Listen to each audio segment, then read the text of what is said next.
Good evening, everybody. Welcome back to another installment of Scott Selections here with Scott Reichel. It's March 14th. Before we get into today's college basketball pick, we're just going to recap what happened yesterday, as we always do.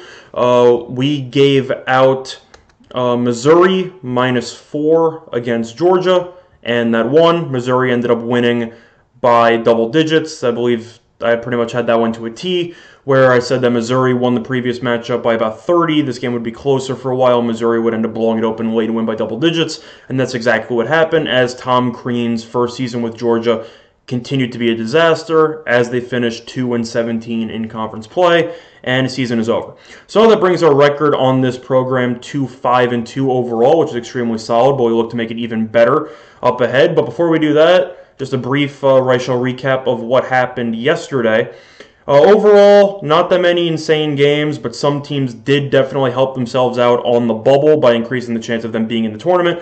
Specifically, you pretty much had an elimination game between NC State and Clemson during the early slate of college basketball, where Clemson was up 16 at the half and then proceeded to go 14 minutes in the second half without scoring a point.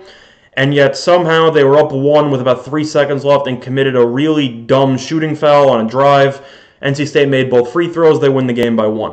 So NC State definitely helped out their stock. Clemson, it still remains up in the air if they're going to get in or not, but they definitely could have helped themselves out a lot more by taking care of business earlier today, which they did not do. Other than that, you have teams like TCU who blew a 16-point lead at the half against a really pathetic Oklahoma State team, but they ended up rallying. They won by 3, so TCU, as of right now, according to some projections, have done enough to make it into the tournament. I don't think they really belong, because if your clinching moment is blowing a 16-point lead to arguably the worst team in the conference and then relying on a bailout three-pointer at the end of the game to make it into the tournament in the first place, I don't think you should be in at all. But that remains to be seen. It depends if TCU will win another game. But they ended up doing what they needed to do by winning and advancing. And lastly, in the late games today, well, Syracuse took care of business against Pittsburgh, but I think they're going to get in anyway. But St. John's is also projected to be in the last 4 in some people's projections, and they were able to beat DePaul by 8 points late tonight. And they are going to be taking on Marquette tomorrow, a ranked Marquette team. And St. John's actually trying to win their third matchup against Marquette this season. I think they personally have done enough to get in, and I'm hoping so because I also root for St. John's. But either or, they did enough so far to at least give themselves a chance for another high-quality win. But that's enough recapping what happened yesterday. Show must go on. A lot more games coming up tomorrow, which brings us to our game here. And I know that a lot of people prefer to talk about games involving the ACC or the SEC or the Big 12 in these big conferences, but this show prides itself on trying to provide you with as much value as we can find on any given pick. So that being said, we're actually going to be looking at an underrated conference in the Big Sky in a matchup between the Montana Grizzlies and the Sacramento State Hornets, which takes place tomorrow night. The line is Montana -8, and that's going to be the recommended selection for you today. Just to recap, just to briefly introduce both teams, the game is going to be on a neutral site, first of all, in Boise, Idaho, so no team should have a real home court advantage. Montana's 23-8, 16-4 in conference play. They won the regular season title, and Sacramento State is 15-15 overall with an 8-12 record in conference play. So needless to say, Montana is the class of the conference, so to speak, and they're looking to win another conference title like they did last year. Just for some quick trends against Sacramento State, the Hornets are 1-9-1 ATS in their last 11 games following a straight-up win. The Hornets are also 1-5-1 ATS in their last 7 games versus a team with a winning percentage above 60%. The Hornets are also 2-8 ATS in their last 10 games following an ATS win. And the matchups between both these teams, the Hornets have not fared well as of late, as they are 5-13-1 ATS in their last 19 meetings.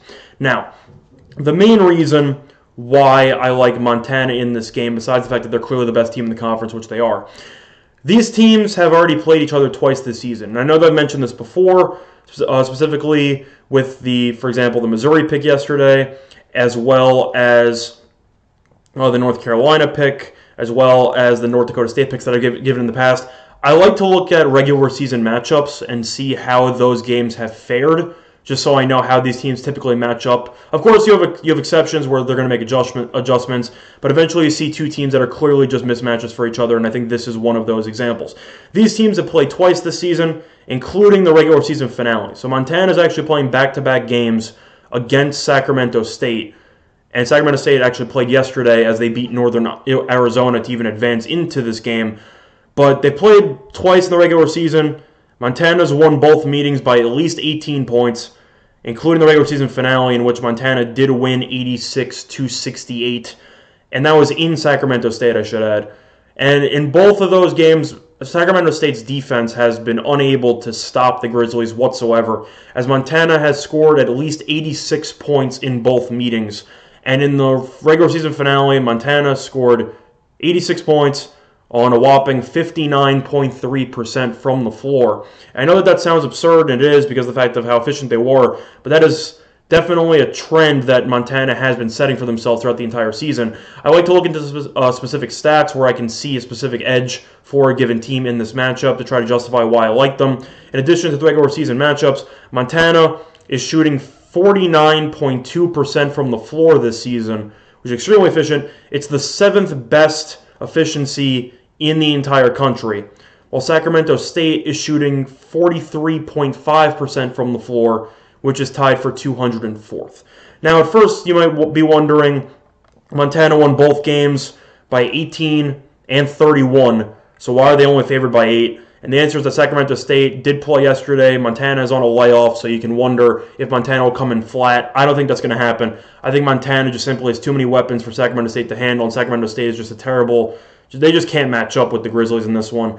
And I think that Montana should win this game going away. I think this game comes down to how much Montana wants to win this game by.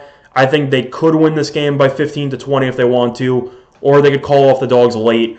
Either way, I think Montana's going to win this game by double digits. I think the Hornets season's going to end. The Hornets are 15-15, and Montana's 23-8. Montana's trying to win another conference title. I think Montana's going to smack this team. Sacramento State did play yesterday, so fatigue might also play a factor in this while Montana's been able to rest and scout. I think Montana will win this game by double digits. So your selection for March 14th is going to be Montana -8.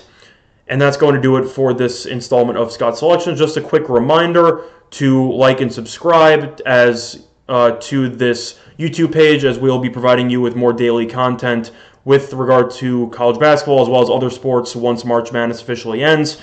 And with that being said, I wish everybody the best of luck. We look to push our record on this program to 6-2 overall. And I hope everybody has a very profitable Thursday. So with that being said, have a good night, everybody.